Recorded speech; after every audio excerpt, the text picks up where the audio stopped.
With the name of Allah Almighty, the most gracious, the most merciful.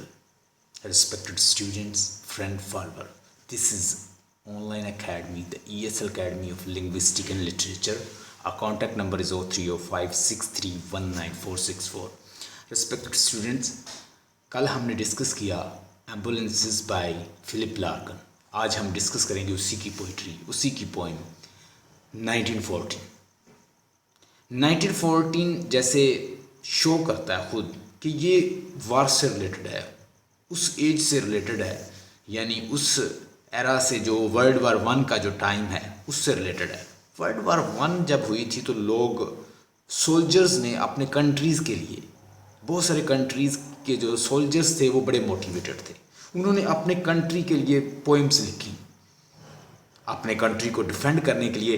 England उसमें involve था, उसमें Russia involve था, उसके अंदर ऑस्ट्रिया इन्वॉल्व था, हंगेरी इन्वॉल्व था, उसके अलावा जर्मनी इन्वॉल्व था. ये ब्लॉक्स बने हुए थे, ये डिफरेंट ब्लॉक्स में डिवाइड थे और इस तरह ये जो सुपर पावर्स थी ये आपस में लड़ रही थी.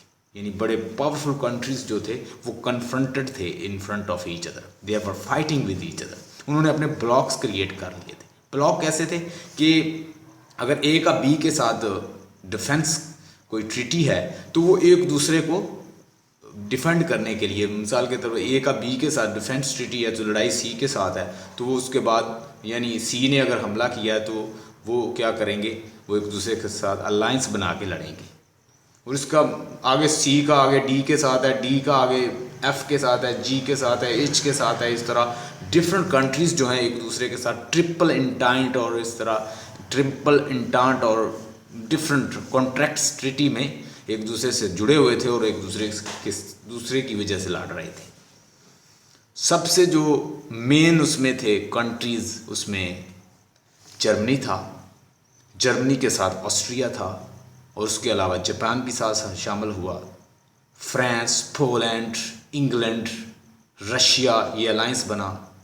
और उसके बाद में 1917 में अमेरिकन के साथ भी, ये जो जर्मन्स हैं ये उनके साथ भी लड़ते हैं. और इस तरह जब अमेरिका जो है वो इन्वॉल्व होता है तो जर्मनी को यकीनन हारना पड़ना था क्योंकि ये एक सुपर पावर थी अमेरिका. तो इस वजह से अल्टीमेटली जर्मनी जो है वो डिफीटेड होता है. जब जर्मनी डिफीट होता है तो जर्मनी का जो किंग होता है उसे बुलाया जाता है और उससे जितने भी कंट्रीज़ का उसने नुकसान किया है वो नुकसान लिया जाता है, वो लॉस पे करेगा. और उसे बुलाया जाता है और सब लोगों के सामने उसे कन्फेशन करना पड़ता है. बेइज्जती होती है जर्मनी की. जर्मन जो थे वो बड़े नेशनलिस्ट थे, जर्मन इस चीज़ को पसंद नहीं करते थे. कहते हैं कि जब डिफीट हुआ जर्मनी तो एक सोल्जर था जो बड़ा परेशान था और बड़ा वाउंडेड था, बड़ा इंजर्ड था. उसको हॉस्पिटल में ले जाया जाता है तो जब वो थोड़ा सा ठीक होता है तो वो कहता है मुझे जाने दो, मैंने लड़ना है और मैं अपने कंट्री जर्मनी के लिए लड़ूंगा और लड़ते लड़ते अपनी जान दूंगा अपने कंट्री के लिए. उसे पता चलता है कि जर्मनी को घुटने टेकने पड़े हैं फ्रांस के आगे, इंग्लैंड के आगे, और अल्टीमेटली उनकी बेइज्जती की है और उनसे बहुत सारे जो जितने नुकसानात हुए थे वो सारे देने पड़े हैं जर्मनी को. तो वो बहुत गुस्सा होता है. वो अपनी वो बाद में हिटलर होता है, वो वही सोल्जर हिटलर होता है. वो अपनी एक फिर पार्टी बनाता है. पार्टी बनाने के बाद वो स्पीचेस करता है, बड़ा अच्छा लीडर बनता है और एक नाजी पार्टी को वो फॉर्म करता है. बहुत सारे जूस को वो किल करता है, जिनोसाइड करता है. हॉलोकॉस्ट का अगर आपने नाम सुना हो तो इसी ने, हिटलर ने ही उनको मारा था, जूस को. और उसके बाद वो बहुत सारे लोगों को मारता जाता है और ऊपर जाता है. अल्टीमेटली वो बदला लेता है, अपनी दोबारा से आर्मी बनाता है, नाजी पार्टी क्रिएट करता है और एक डिक्टेटर बन जाता है और फिर वो हमला कर देता है, फिर लड़ता है सेकंड वर्ल्ड वार में. फर्स्ट वर्ल्ड वार में लिख लें जो लोग मारे गए थे उनकी तादाद थी 40 मिलियन, यानी 40 मिलियन लोग मारे गए थे. उसमें मोस्टली सोल्जर थे, यानी ये ट्रेंचेस बनाई गई थी और उन ट्रेंचेस में लड़ते थे.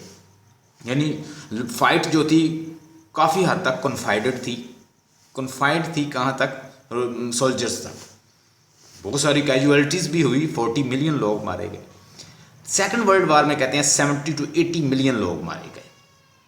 बहुत ज़्यादा नुकसान हुआ क्योंकि उसमें जो कैजुअलिटी बहुत हुई थी, आम लोगों के ऊपर भी बम बरसाए गए, आम लोगों पर भी मार्टर शेल और इस तरह के जो मशीन गन्स हैं और जदीद टेक्नोलॉजी थी उस वक्त, लोग ज़्यादा जदीद थे। लिख लें, फर्स्ट वर्ल्ड वार का जो ड्यूरेशन है वो है 1914 में, ये 1914 में स्टार्ट हुई और इसका एंड होता है 1918 में। सेकंड वर्ल्ड वार स्टार्ट होती है जब हिटलर अपने आप को दोबारा फॉर्म करता है, अपनी एक आर्मी बनाता है, नाजी पार्टी क्रिएट करता है, यूएनओ उसके ऊपर लगाती है सैंक्शन, लेकिन वो उसको भी नहीं मानता। यानी उसके ऊपर बहुत सारी पाबंदियां लगाई जाती हैं कि तुम ज़्यादा, जब वो मिनटों से उनके सामने घुटने टेकता है सारे यूरोपियन कंट्रीज़ के सामने, तो उससे बहुत सारी बातें मनवाते हैं, कॉन्ट्रैक्ट लिखवा लेते हैं, लेकिन वो उसको भी नहीं मानता और वो फिर क्या करता है, अपनी आर्मी फॉर्म कर लेता है दोबारा, फिर वो अपने आप को खड़ा करता है और फिर वो हमला करता है कंट्रीज़ पे, यूरोपियन कंट्रीज़ के ऊपर। उसके बाद वो लड़ता है, रशिया से लड़ता है, जो उसको चैलेंज करता है उसके साथ लड़ता है, फिर वो जापान के साथ मिल जाता है। जापान चूँकि अमेरिका के ख़िलाफ़ था तो ये जापान के साथ मिलके फिर जापान को भी सपोर्ट करता है।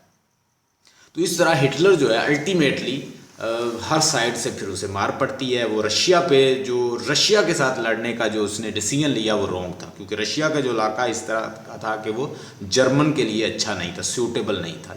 रशियन जो थे वो अपने इलाके को जानते थे। जब ये बहुत सारी फोर्स जो है अपनी रशिया में भेजता है तो रशियन इसे मारते हुए जर्मनी के बॉर्डर तक ले आते हैं। उधर से रशियन मार रहा है, उससे उधर से इंग्लैंड, फ्रांस और दीगर यूरोपियन कंट्री, अमेरिका भी खिलाफ है। अल्टीमेटली ये हार जाता है और ये सुसाइड कर लेता है। इस तरह जब इसकी हार होती है तो फिर जापान काबू नहीं आ रहा था।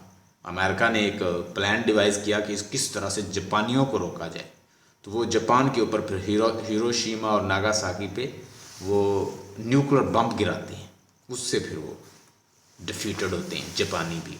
तो जापान के लोग उस वक्त काफ़ी ये बड़े फाइटर लोग थे और ये बड़ी अच्छी उनकी फोर्स थी। बाद में इन्होंने फिर यानी टेक्निकल कामों की तरफ काम शुरू कर दिया। 1914 से लेकर 1918 तक फर्स्ट वर्ल्ड वार है। राइटर ने इस पोएम के अंदर वर्ल्ड वार 1 का बिफोर का ड्यूरेशन और आफ्टर ड्यूरेशन जो इसमें कैद कर दिया है, उसका थीम इसके अंदर दे दिया है, उसकी स्टोरी इसके अंदर दे दी है। तो आपको फर्स्ट वर्ल्ड वार का नहीं पता तो आप ये पोएम नहीं समझ सकेंगे। यानी इसका थीम है, लिख लीजिए, 1914 का थीम है, जो कि 1914 से लेके 1918 का बिफोर वर्ल्ड वार 1 और आफ्टर वर्ल्ड वार 1।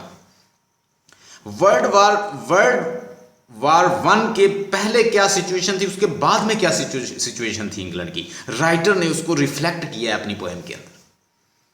राइटर ने बताया है, इसके अंदर थीम बताया है कि रियलिटीज ऑफ वार क्या है, द होम फ्रंट क्या है। होम फ्रंट वो होते हैं जिनकी उन लोगों के घर, वो लोगों की एक्टिविटी, जिनकी आर्मी जो जंग में होती है उसको होम फ्रंट कहते हैं। यानी लोग उस वक्त, लोगों की एक्टिविटीज़ क्या थी जब ये सब कुछ चल रहा था वार। होम फ्रंट का थीम इसके अंदर है। इसके अंदर लॉस ऑफ इनोसेंस है कि लोगों को पता ही नहीं, वो भर्ती हो रहे हैं और वो लाइनों में आ रहे हैं और इस तरह इधर उधर इकट्ठे हुए हैं जैसे कोई एंटरटेनमेंट पे जा रहे हैं, और वो इनोसेंस, लॉस ऑफ इनोसेंस दिखाया गया है कि इनोसेंट लोग हैं, मासूम लोग हैं, बेचारों को पता कुछ नहीं है और वो मारे जाते हैं। इनोसेंट लोग मारे जाते हैं और वो लड़ रहे हैं कि हम बहुत बड़ा काम कर रहे हैं, कोई पैट्रियटिक एक्टिविटी कर रहे हैं, लेकिन वो अपनी जानें गंवा रहे हैं और मर रहे हैं। And they are dying for nothing, for the leaders.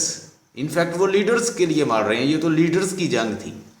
Class and background दिखाया गया है कि जो उस वक्त के जो अमीर लोग थे, जब शहरों में शेलिंग हुई, बमबारी हुई, तो इस तरह की एक्टिविटीज़ हुई, तो इससे परेशान होकर वो फिर outskirt area, country side, town से निकल के वो कहाँ जाते हैं, बड़े बड़े शहरों से निकल के गाँव में चले जाते हैं, वहाँ पे रहना शुरू कर देते हैं। इसमें राइटर ने हमें बताया है कि वो इस तरह के इलाकों में चले गए हैं, बड़े अमीर लोग जो लिमोजिन के ऊपर बैठने वाले, और वो ऐसे इलाकों में उन्होंने खड़ी की हुई हैं जहाँ पे खट्टा है, मट्टी है, डस्ट है, और वहाँ पे खड़ी हैं बड़ी बड़ी महंगी गाड़ियाँ। बड़े बड़े एरिस्टोक्रेट लोग जो हैं वो वहाँ से तंग आके शैलिंग से बमबारी से वो आउटस्कर्ट दूर दराज इलाकों में गाँव में कहीं जाके रह रहे हैं। और उन लोगों ने बड़े बड़े घर हैं और उन बड़े बड़े घरों में उन्होंने क्या रखा हुआ है, छोटे छोटे कमरे दिए हुए हैं, मुलाजिम जो है उनको उनकी देखभाल कर रहे हैं वहाँ पे। तो ये डिफरेंट स्टैंजाज हैं। पहला स्टैंजा जो है इसके अंदर वो डिस्कस करता है, ये बेसिकली है किन के लोगों में, ये सिटी लाइफ से रिलेटेड है। पहले दो स्टैंजा जो हैं वो सिटी लाइफ्स को ज़ाहिर करते हैं। पिछले जो बाद वाले दो स्टैंजाज हैं वो दो स्टैंजा कंट्री साइड की लाइफ को, विलेज की लाइफ को रिफ्लेक्ट करते हैं। आपको बताएंगे कि विलेज के अंदर क्या हो रहा है। विलेज के अंदर बहुत सारे एरिस्टोक्रेट, बहुत सारे अमीर लोग, रिच लोग वहाँ पे आके अपना सर छुपाने के लिए वहाँ जमा हो गए हैं और उनके बहुत सारे अजीज़ जो हैं वो मारे गए हैं जंग के दौरान। उनके अजीज़ों अकारब, उनके फ्रेंड, उनके दोस्त, राइटर्स, बहुत सारे लोग मारे गए हैं और वो दूर दराज इलाके में जाके कहीं गांव में उन्होंने अपने बसेरे बनाए हुए हैं और वहाँ पे उन्होंने गरीब लोगों को अपने गार्ड रखा हुआ है और उनकी जो लिमोजिन्स गाड़ियाँ हैं बड़ी बड़ी वो डस्ट में पड़ी हैं, डस्ट वाली प्लेस में पड़ी हुई हैं। ये हम देखेंगे। ये चार स्टैंजा है।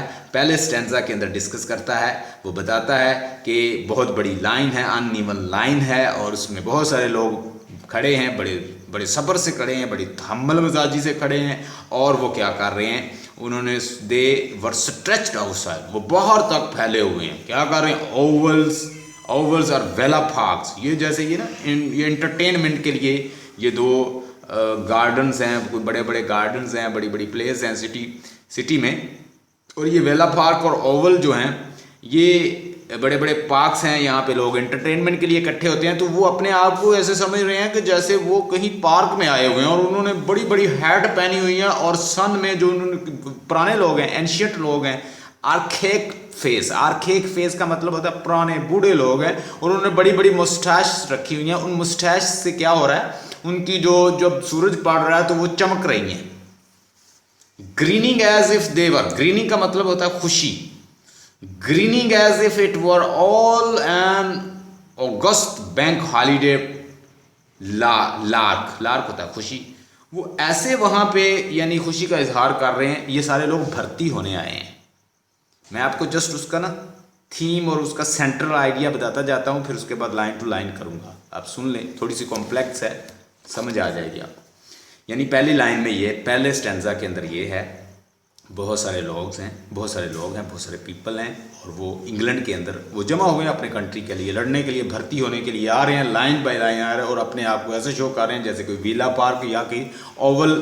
ये दो प्लेसेस हैं जहाँ पे लोग एंटरटेनमेंट के लिए जाते हैं, जैसे किसी एंटरटेनमेंट पे आए और बड़ी बड़ी आर्केक फेस हैं उनके, एंशियंट पुराने लोग सिंपल लोग हैं, सादा लोग हैं। बात कर रहा है 1914 की। नॉस्टैल्जिक, ये नॉस्टैल्जिया है राइटर का, बेसिकली नॉस्टैल्जिक नॉलेज वो दिखा रहा है अपना कि ये हुआ होगा। राइटर की जो लाइफ है, राइटर को मैंने आपको बताया कि 1922 में पैदा हुआ और 1985 में इसकी डेथ हुई है।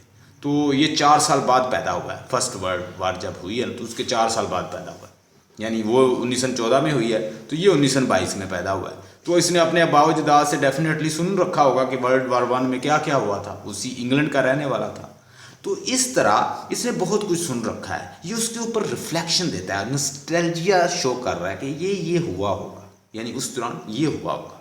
तो उसमें वो पुराने लोग थे, सादा लोग थे, अब 100 साल पहले की बात कर रहा है, बहुत पुरानी बात है।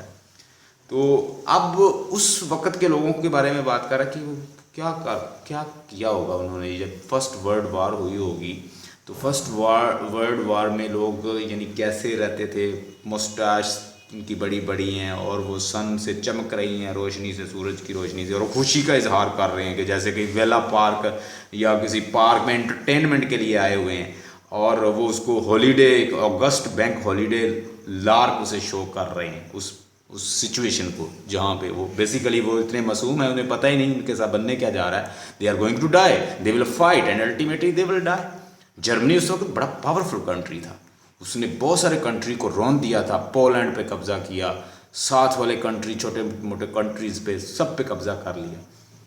तो बहुत सारे लोगों को, कंट्रीज़ को वो कुचलता जा रहा था तो बेसिकली उनके साथ लड़ना जो था वो इम्पॉसिबल था। वो तो टारगेट देता था कि मैं एक दिन में इस कंट्री पे कब्जा कर लूँगा, एक दिन में मैं फ्रांस पहुँच जाऊँगा, एक दिन में पोलैंड पहुँच जाऊँगा, एक दिन में मैं फलां कंट्री को पे कब्जा कर लूँगा। वो इस तरह के लोग थे। तो वो राइटर उनके ऊपर क्या शो कर रहा है कि इतने मासूम हैं, उन्हें पता ही नहीं है कि उनके साथ वो बड़े इनोसेंट हैं, वो लड़ने जा रहे हैं, लेकिन ये नहीं पता कि वो अपनी ज़िंदगियों के साथ खेल रहे हैं। स्टैंजा वन में वो कहता है कि जो अनइवन लाइंस हैं, लोग इनलिस्ट करने के लिए अपने आप को खड़े हैं लाइन में। ये जी स्टैंजा 1 है। दूसरा स्टैंजा देखिएगा, उसमें कहता है and shut shops the bleach establish names of the sun blind. दूसरे में वो बताता है कि बेसिकली जब वार का टाइम है, इनोसेंट मासूम लोग हैं, पुराने लोग हैं, वो अपने कामों में बिजी हैं, उन्हें नहीं पता क्या चल रहा है। ठीक है जी। उन्हें अपनी शॉप का भी उन्होंने शॉप को बंद किया हुआ है। Bleach establish name on the sun blind, और उनके जो नाम है दुकानों के ऊपर नाम लिखे होते हैं ना सिटी के अंदर, आपने हर दुकान, ये फलां की दुकान है, ये ABC की दुकान है, ये XYZ की दुकान, तो उसका नाम लिखा हुआ, तो वो भी ब्लीच्ड हो गए हैं, वो मिट गए हैं नाम उनके। और उनके ऊपर यानी सन ब्लाइंड जो है उनके ऊपर मध्यम मध्यम से उनके नाम नज़र आ रहे हैं। द फार्थिंग एंड फार्थिंग एक सिक्का होता है, ये जो फार्थिंग एंड सॉवरन ये सिक्के हैं, ये जो हैं चल रहे हैं, वहाँ पे चलते हैं बस। एंड डार्क क्लॉथ, यानी उनके पास अब यही रह गए हैं। लोगों ने पैसे जो हैं, बड़े बड़े लोग जो हैं उन्होंने इकट्ठे कर लिए हैं, वो साइड पे ले गए हैं। वो उन्हें पता था जंग का ड्यूरेशन है। जंग में क्या होता है, पहले ही लोग अपनी चीज़ों को जमा करने शुरू, पैसा है तो वो भी जमा कर लेते हैं। अनाज हो तो वो पता चल जाता है जंग होनी है, बहुत सारा लॉस होगा, हमें बाद में अनाज नहीं मिलेगा, वो भी इकट्ठा कर लेते हैं। And dark clothed children at plays, called after kings and queens, the tins advertisements for cocoas and twist का मतलब होता है तंबाकू, खोखा का मतलब लिख लें चॉकलेट, एंड पब्स होता है शराब खाने, wide open all the day. ये चीज़ें जो है ना, ये दुकानें जो है ना, ये खुली रहती हैं कहता ऑल द डे। ये वो दुकानें हैं, इनकी एडवर्टीजमेंट जारी है, यानी इन चीज़ों की एडवर्टीजमेंट जारी है। यानी बाज़ का कंपनीज होती हैं ना जो चॉकलेट बेचती है, जो तंबाकू बेचती है, जो पब्स जो शराब खाने, ये अपनी एडवर्टीजमेंट भी कर रहे हैं और ये खुले रहते हैं। And countryside not caring the place name all hazed over. और कंट्री साइड में भी वो कहता है, कंट्री साइड का मतलब लिखने टाउन, विलेजेस। अब जो आउटस्कर्ट एरिया, सिटी से दूर एरियाज हैं, वहाँ पे क्या है, नॉट केयरिंग। वो यहाँ पे बताता है कि जो विलेज लाइफ है और कंट्री की लाइफ है, इन दोनों में बड़ा फ़र्क है। कंट्री की लाइफ में डस्ट है, कंट्री के लाइफ के लोग जो केयर नहीं करते अपनी। और places name all hazard over. Hazard over का मतलब लिखें मिट जाना, यानी हैज्ड ओवर का मतलब मिट जाना। यानी जो कंट्री साइड जो विलेजेस के नाम है, जो उनकी बाउंड्रीज लिखी होती है कि ये भाई फलां विलेज है, ये 25 है, ये 86 है, ये 87 है, ये यानी 88 है। यानी जो विलेजेस के नाम हैं, वो जो उनकी बाउंड्रीज बनी हुई हैं, वो भी मिट गई हैं, हेज्ड ओवर हो गई। With flowering grass and field shadowing doomsday line. Doomsday line का मतलब लिखें, वैसे तो डूम्सडे जो है वो नेगेटिविटी को शो कर रहा है, पेसिमिज्म को शो कर रहा है, डार्क साइड को शो कर रहा है, किलिंग डिस्ट्रक्शन को शो कर रहा है। यहाँ पे वो इस यूज़ हुआ बाउंड्री। आगे था and fields shadowing doomsday lines. और फील्ड्स जो हैं उनके अंदर जो ग्रास हैं, उनके जो बाउंड्रीज हैं उसको उसने ओवरलैप कर लिया, या उसके ऊपर वो चढ़ गए। यानी फील्ड्स खेतों का, कंट्री साइड का, गांव का ये हाल है कि वहाँ पे जो उनके नाम है, गांव के नाम है विलेजेस के, उनके ऊपर भी वो उनके जो ग्रीन जो फील्ड के जो डिफरेंट जो जड़ी बूटियाँ हैं या वो नाम है, तो वो भी उसने ओवरलैप कर लिए हैं। उनके ऊपर घास बहुत ग्रो कर गई है और दरख्त आ गए हैं, वो समझ नहीं आती कौन सा गाँव कौन सा है। Under weeds restless silence. यानी वीट जो है उसके जो पौधे हैं वो ऊपर आ गए हैं और वो बिल्कुल मिटे हुए हैं नाम उनके। The different dressed servant with tiny rooms in huge houses, the dust behind the limousines. और जो बहुत सारे जो मुलाजमीन हैं उन्होंने, अमीर लोग जो हैं उन्होंने शिफ्ट हुए हैं, अरिस्टोक्रेट लोग शिफ्ट हुए हैं और वो गांव में आके बस गए हैं। उन्होंने वहाँ पे अपने घर बना लिए, बड़े बड़े घर बना लिए हैं और छोटे छोटे रूम नौकरों को दिए हुए हैं, सर्वेंट को जो उनकी जो सर्व कर रहे हैं उनको। और उन लोगों ने साथ क्या लेमोजिन जो हैं वो बिहाइंड अपने उनके ऊपर डस्ट वाली प्लेस पे रखी हुई हैं, ये बड़ी बड़ी महंगी गाड़ियाँ जो गांव में ले आए हैं।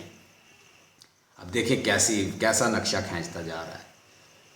तीसरा वो कहता है, अब यहाँ पे कहता है इतने मासूम लोग हैं, और यहाँ पे आयरनी यूज़ करता है। लास्ट लाइन को अंडरलाइन कर लें, lasting a little while longer, never such innocence again. ये पोएम लिखी गई है 1964 में पब्लिश हुई है। तो 1964 में जब ये पोएम पब्लिश हुई है तो इसका मतलब ये है कि वर्ल्ड वार 2 भी गुजर गई है। राइटर फिलिप लार्कन बड़ा विट्टी राइटर है। ये स्टायर करता है कि उन लोगों को उम्मीद ये दिलाई गई थी कि अब अमन हो जाएगा दुनिया में। 1914 से 1918 की जंग के बाद, वर्ल्ड वार के बाद, जब 40 मिलियन लोगों को मारा गया तो ख्वाब ये दिखाया गया था कि अब अमन हो जाएगा, लेकिन अमन नहीं हुआ। उसके बाद वर्ल्ड वार 2 हुआ और वो बड़ा सवीर और बड़ा ख़तरनाक था। वर्ल्ड वार 2 में 80 मिलियन लोग मारे गए। आम जो लोग थे, आम जनता, आम पीपल जो हैं वो भी मारे गए, उनके ऊपर भी गोले बरसाए गए। लास्टिंग लिटिल, मैं लास्ट 2 लाइन पढ़ रहा हूँ, बड़ी इंपॉर्टेंट है, इसको अंडरलाइन कर लें। Lasting a little while longer, यानी उन्होंने कहा कि इसके बाद अमन हो जाएगा। ख्वाब दिखाया गया, नेवर सच इनोसेंस अगेन, कि इस तरह का ये जो इंसिडेंट है इसके बाद कभी ऐसा नहीं होगा। यानी उन मासूम लोगों को ये बताया गया कि ऐसा कभी नहीं होगा बाद में। लेकिन ये आयरनी है 1964 में, जबकि दूसरी वर्ल्ड वार भी हो चुकी है। तो नेवर सच इनोसेंस कहता है कि नेवर सच इनोसेंस, जो रूरल कहता है कि मैचलेस सिंपली, कितनी बड़ी कहता है इनोसेंस है, कितनी बड़ी सिंप्लिसिटी है, वो लोग कितने सादा हैं। नेवर बिफोर आर सिंस, के क्या करें कि उनको नेवर बिफोर, ना पहले ना बाद में, यानी इससे पहले। As change itself to past, किसी ने इस तरह खुद को, किसी ने अपने आप को माजी का हिस्सा नहीं बनाया होगा। Without a word the mains leaving the gardens tidy, the thousands of the marriages lasting a little while longers, यानी लोग जो हैं बगैर किसी को कोई लफाज कहे अपने घर छोड़ रहे हैं, अपनी बीवियों को छोड़ रहे हैं, अपनी मैरिजेस को छोड़ रहे हैं, अपनी आसाइशों को छोड़ रहे हैं, अपने बागों को छोड़ रहे हैं, और छोड़ के कहाँ आ रहे हैं? गांव में, फर फ्लैंज एरिया में, दूर दराज एरिया में वो आ रहे हैं और वहाँ पे अपने बसेरे कर रहे हैं और लड़ रहे हैं। और इवन के इसमें 2 इंटरप्रिटेशन है। एक तो वो जो अरिस्टोक्रेट लोग जो हैं, बड़े बड़े अमीर लोग हैं, उनके पास पैसा था तो वो सारा कुछ छोड़ के, उनके बहुत सारा नुकसान हुआ था तो वो उस जहाँ पे रोज़ाना गोले बरसते थे तो वो आउटस्कर्ट एरिया में किसी गांव में आ गई।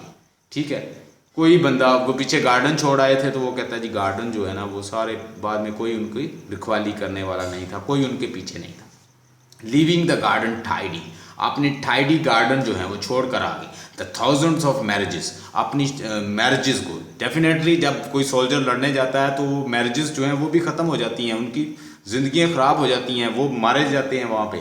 लास्टिंग अ लिटिल वाइल लॉन्गर्स, कि उनको ख्वाब ये दिखाया गया था कि अब ये ख़त्म हो जाएगी, बहुत जल्द ख़त्म हो जाएगी ये जंग, नेवर सच इनोसेंस अगेन, अब इस तरह दोबारा कभी नहीं होगा।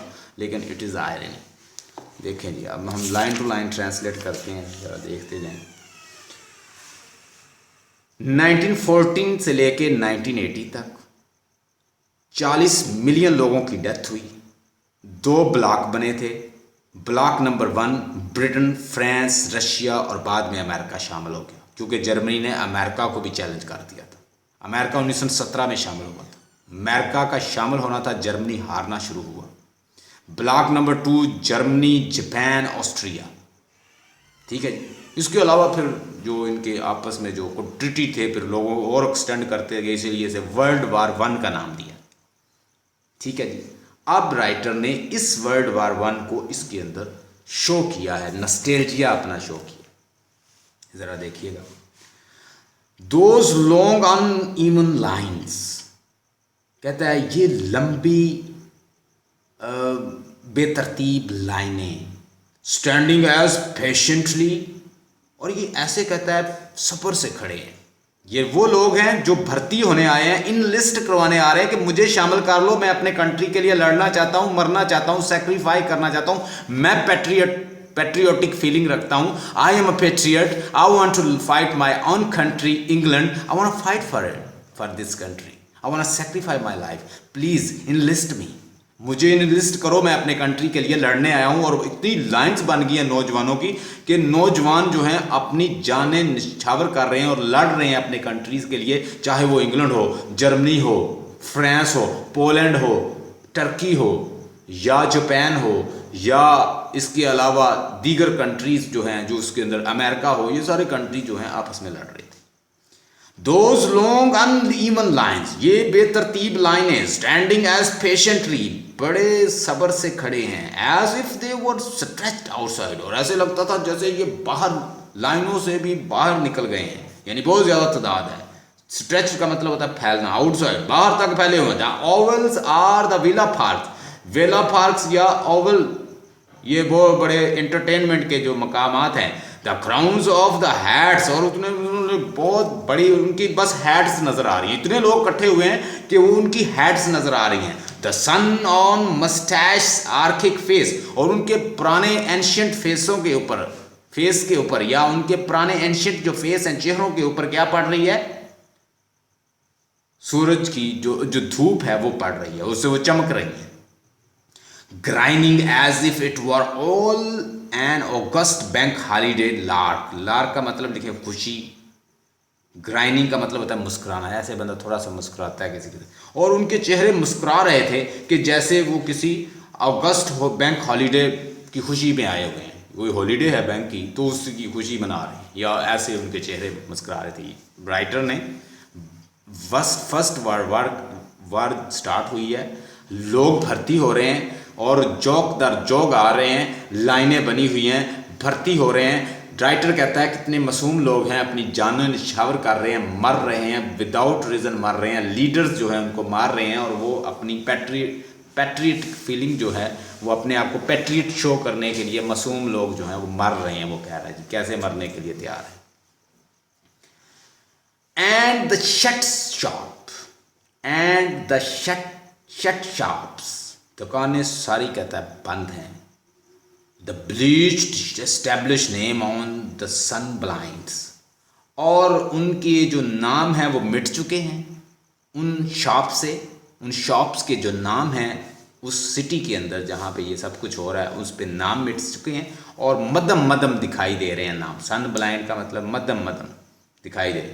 द फार्थिंग एंड द सॉवरेंस, ये दो सिक्के हैं, ये दोनों सिक्के लोगों ने इकट्ठे किए हैं या उनके पास ये हैं, ये चल रहे हैं। And dark cloth children at play, इसका मतलब ये है कि ये एक पेसिमिज्म का सीन है, ये एक डार्क सीन है कि बच्चों ने स्याह कपड़े पहने हुए हैं, बच्चे मातम, दूसरी लफ्ज़ों में मातम शो कर रहे हैं, परेशान हैं। And dark cloth childrens at play, और बच्चों ने स्याह कपड़े पहने हुए हैं, जो मातम का साइन है, एक डेथ का साइन है, एक तबाही का, डिस्ट्रक्शन का, डिसरप्शन का साइन है। Card after Kings and queen's, और उनको उनके क्वीन के नाम से और किंग के नाम से जाना जाता है। तू जेम वन है, तू फलां है, तू फलां है, यानी उनके जो किंग क्वींस हैं जिनको वो रिप्रेजेंट करते हैं पार्टीज़ को, उन पार्टीज़ के नेम के साथ उनको बुलाया जाता है। ये फलां बच्चा है, ये फलां बच्चा है, ये फलां किंग का है, ये फलां क्वीन का है, ये फलां, यानी वो बेसिकली उनके ऊपर स्टाइल कर रहा है। पॉलिटिकल पार्टीज़ के जो लीडर्स हैं वो बेसिकली लीडर्स ही उनको गाइड कर रहे थे ये सारा कुछ करने। Card after Kings and queen's, the teens advertisement, और टीन जो हैं, टीन के जो डिब्बे वगैरह उनके ऊपर बाज़ औक़ात लिखा होता है ना, कहता है ये एडवर्टीजमेंट के लिए इस्तेमाल हो रहे थे, एड्स के लिए, अपनी प्रोपोगेशन के लिए वो इस्तेमाल करें। फॉर खोखा एंड ट्विस्ट, यानी वो चॉकलेट जो है उनकी शॉप्स, ट्विस्ट तम्बाकू एंड पब्स, और सराय जो शराब खाने हैं, शराब खानों के जो रूम्स हैं, कमरे हैं या दुकानें हैं, वाइड ओपन ऑल डे, ये सारा दिन ओपन रहती है। ये वो सीन उसने बता दिया अब सिटी का। अब आ गया वो विलेज में।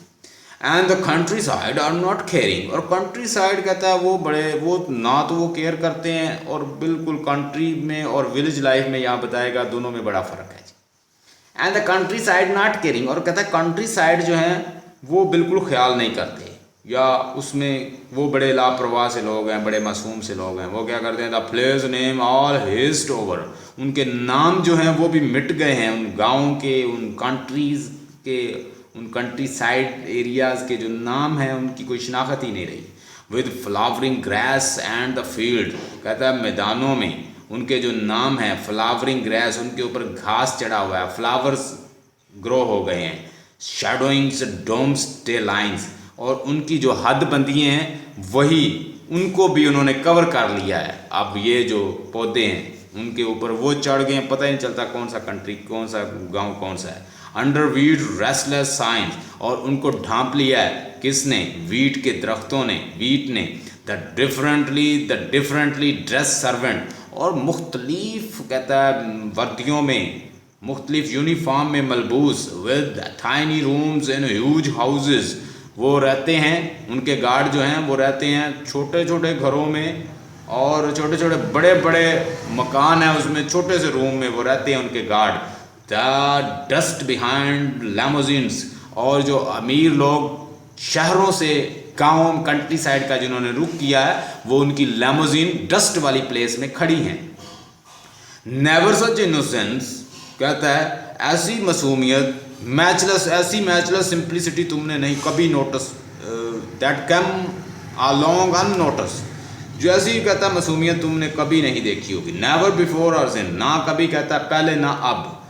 And change itself to past, वो अपने आप को इस तरह खुद को माजी का हिस्सा उन्होंने बनाया है, या इस तरह खुद को ख़त्म कर दिया उन्होंने। गांव के लोगों की बात कर रहा है। Without a word the mains leaving the gardens tidy, कहता बगैर किसी लफ्ज़ के, बगैर किसी वजह के लोग जो हैं अपने घर छोड़ के, बागात छोड़ के, अपने घरों को छोड़ के, हाउसेस को, बीवियों को, मैरिजेस को छोड़ के क्या कर रहे हैं, जा रहे हैं जंग के ऊपर। The thousands of the marriages, कहता हज़ारों मैरिजेस, हज़ारों लोग क्या कर रहे हैं, lasting a little while लॉन्गर्स, lasting a little while लॉन्गर्स, कि वो बिल्कुल कहता है लास्ट होने के लिए जा रहे हैं, एक ही लम्हे में कहता है क्या ख़त्म होने जा रहे हैं, अपने आप को तबाह बर्बाद करने के लिए जा रहे हैं, हमेशा के लिए मिटने जा रहे हैं। नेवर सच इनोसेंस अगेन, और उनको होप ये दिलाई गई है कि इसके बाद कभी ऐसा नहीं होगा, इसके बाद अमन हो जाएगा, सब कुछ ख़त्म हो जाएगा। But writer is emphasizing that was not true, because after this second world war also took place and it took 80 million people's life, और इसने 80 मिलियन लोगों की जान ली। पहले 40 मिलियन, उसके बाद 80 मिलियन। कैसे राइटर ने देखो अशारों में आपको कैसे सिंबलाइज किया है उसको, कैसे उसने सिटी लाइफ दिखाई है, फिर उसने कंट्री साइड की लाइफ दिखा के आपको दोनों लाइफ्स को कंपेयर कर दिया है। कैसे अरिस्टोक्रेट जो हैं अमीर लोग वो फिर गरीबों के पास जाते हैं, वहाँ रहते हैं और वहाँ पे उनको सर्वेंट बना लेते हैं, और ख़ुद वहाँ पे उनकी लेमोजिन और महंगी महंगी गाड़ियाँ पड़ी हुई हैं, उनके ऊपर डस्ट पड़ी हुई है। And they are bound to live in the villages and countrysides. इसमें कोई प्रॉब्लम हो तो मुझसे पूछें। आपकी बुक है, करंट की बुक है,